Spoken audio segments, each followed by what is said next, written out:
Ark Survival Evolved. Recently, Wildcard released a community crunch. These are dev blogs that can only be described as diet vidocs that update the community on changes with the game, or in recent times, updates on Ark 2. What the devs have done is really shady here. The community post looks pretty normal. First, they mention they're going to describe the roadmap for the next year, then they suck off the players for a little. And before it gets too real, the devs introduce some art for the Sabertooth in Ark 2.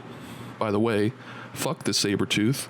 It's a bad dinosaur, only used in early game, and one of the animals that just never got an update. Raptors, Velociraptors, are an iconic dino that everyone knows and likes. In the early days, the raptor was pretty useless though.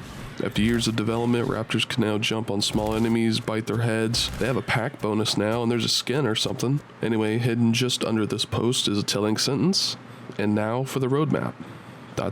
After careful consideration, we have decided to delay the sequel launch at the end of 2024. When it will still launch exclusively on Xbox Game Pass and Windows distribution platforms, we put much thought into delaying Ark 2 for the betterment of the final product and the team's well-being. The news will be disappointing to many, we feel it too, but we're confident this heavy decision is the right one. And then they go on to say why, and they basically say, oh, well, you know, we want to make the game the best game it's going to be. That's a bad sign, guys. It's honestly unsurprising. The devs of this game have a really, really bad history. The game has been a buggy mess since launch. It's better now, but it used to be very interesting. With millions of the copies of the game sold, somehow the studio never built on what they had.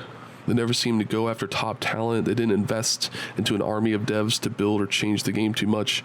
The money just seemed to disappear. What's more interesting than the devs are the publishers. Snail Games are the publishers of Studio Wildcard. The founder of Snail Games allegedly threatened to forge evidence against Studio Wildcard's co-founder, Jeremy Stieglitz, for real money transactions. Remember that name, by the way.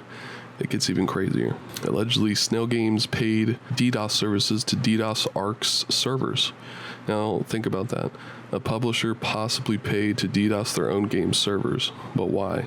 Well, it makes sense in the next article. Snail Games acquires Wildcard in December of 2015. The publisher buys the game they were publishing, and according to articles, the buyout wasn't mutual or beneficial to everyone. By the way, Snail Games are Chinese, and a long time ago there was a huge drama about a clan on official PvP servers. The clan would be reported for numerous rule breaks, cheating, hacking, all that stuff, and the moderators would spawn items in for the clan. And usually the moderators go around and they see if someone's cheating or they look like they're cheating, and they wipe their base and they ban them. The clan that was using moderators was called T, and they were Chinese. It doesn't mean Snail Games were a part of T because they were Chinese, but it's because the mods would turn a blind eye to them, even wiping bases that challenged them. In the background, you can see a clan wiping one of T's bases, because eventually they got called out by some of the biggest content creators about Ark, and they had to tone it down. And once people learned that they were cheating and they were possibly developers, well, they just went and started wiping them, starting fobbing on them, start beating their ass, which is what they get. And they're Chinese, and most Chinese people obviously can't speak English. So on a public server, especially PvP, if someone's Chinese, you just kill them. It's not racist or anything. You just kill them because they're gonna kill you. It's just like this old rivalry. So back in January of this year, co-founder of Wildcard, Jeremy Stieglitz, announced that the upgrade of Ark 1 to Unreal Engine 5 would be free. This would make Ark sliding and other things hopefully run smoother, because the game runs like ass. Lord knows the game needs to run better. But just a few months later, this happens. Ark Survival Ascended. This is supposed to be a large update to Ark 1. This update does a large number of things that I don't think everyone understands just how shitty it is. The first thing is that the servers for all of Ark 1 will be shutting down all of its official servers. In order to continue playing official, you have to buy Ark Ascension, which is, holy shit, $50. Now, it's important to note that if you're on PC or Xbox, you have to buy the Ark Respawn bundle in order to get Ascension. Now, what the hell is that? Well, that includes Ascended and Ark 2. So you're basically pre-ordering Arc 2 and you're pre-ordering for the upgrade. So if you want to keep playing Arc 1, you have to buy it. If you want to play Arc 2, you have to buy it. If you don't want to buy Arc 2, well, too fucking bad. You're gonna have to wait a year. That tells me they need money, and they aren't very sure how Arc 2 will be received. Now, I want you to remember, they made Arc, and what was the next game they made? Well, that was Atlas. Atlas was such a fucking disaster of a game that it basically is now dead and buried.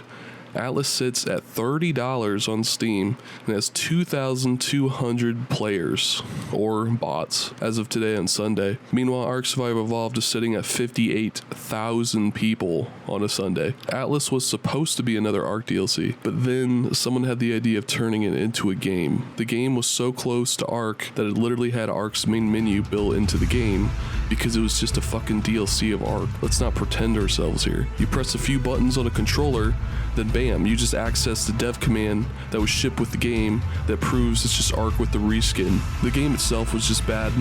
Ark is a buggy bad game, but it has a good concept. It has fun hidden inside of it. Atlas was just like beating your balls in with a bat and then doing it again. Now, another thing to mention is that the bundle for Ark Ascension and Ark 2 gives you 1 month closed beta access to Ark 2 in 2024. The last time Atlas had a beta, it didn't go so well. So at least if it's bad, we can see it's bad, but they're making us pay a bunch of money, $50, to see if the game's good or bad. And, you know, you have to buy the $50 pack to keep playing the first game, if you like that. Now, it gets even worse. If you want the DLC maps that were already made, and you already bought them, and you already played them to death, you'll have to rebuy them with the new Unreal Engine 5 update or whatever. Yes, rebuy them. You're gonna rebuy the Genesis Pass, and you're gonna fucking like it. You're gonna rebuy the Explorer's Pass, and you're gonna enjoy it. Now, you can buy the Genesis Pass right now for Ark 1 for $30. You'll have to pay for it again in a few months. Isn't that just gravy? So, here's what you get for the Unreal Engine upgrade on Ascension, UE5 with Nanite, Lumen, and RTXD. Nanite is a rendering thing that essentially makes it for the devs who can't optimize for shit. This will help the game run better. I hope anyway. Lumen is a lighting thing, makes lighting better. Ark's lighting as is super fucking broken. It really doesn't work right, and most people who play PvP just turn their monitor's brightness to max to cheese that shit. That's why I always see super bright videos from PvP players. Not to mention the hacked EXEs to delete most of the grass and the rocks and shit. And let's be honest, RTXE is just a meme. Apparently, we're getting dynamic water. Can't wait to see how fucked that's gonna be. Holy shit. Interactive foliage. I mean, I just press E on grass or swipe it with dinos. I don't really care. It could be a cool thing, but sure. I'm assuming all this will help with base pop-ins to make it less tarded, which is all great stuff, but this really just comes with Unreal Engine 5.